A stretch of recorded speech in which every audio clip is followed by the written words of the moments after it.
Hello, my name is Paige and welcome back to another Let's Make Stuff video with Team Max. Today we are going to be making elephant toothpaste. As you can see, I'm not alone. I'm here with one of Team Max's mentors, David Gibbons. Hey Paige, thanks for having me. Excited to be doing a cool experiment with all of our viewers at home. That's great. Now today, as I said, we're going to be making elephant toothpaste. Now you're probably wondering, what do you need to make elephant toothpaste and what is it? I'll answer the first question because it's a surprise for Gibbons.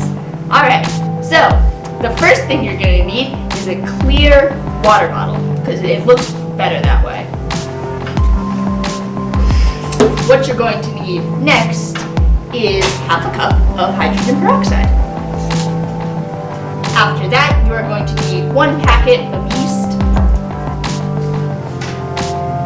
3 tablespoons of warm water,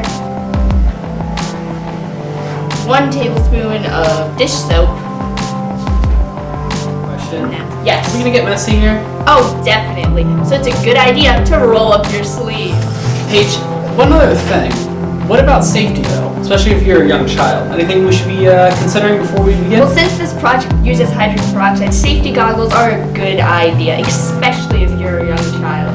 So, pour the hydrogen peroxide.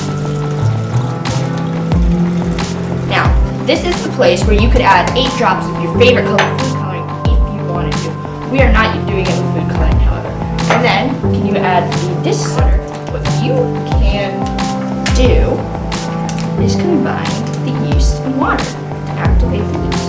Now Gibbons, while I am mixing this, can you shake the bottle of soapy water? Once you have that done, here comes the magic. What you're going to want to do. Do you want to do this, Gibbons? You're going to want to combine them. A funnel could be useful. Come on, pour it in. There we go. Come on. We're not done yet. Keep adding it. All of it goes in. In it goes. Alright. So, if you've noticed, since there's a bit of bubbles, you can shake it a tiny bit. And there you go. Elephant toothpaste. Safe to touch. However, like I said, it does get warm, so be prepared for that. Touch it? Touch it. Thanks.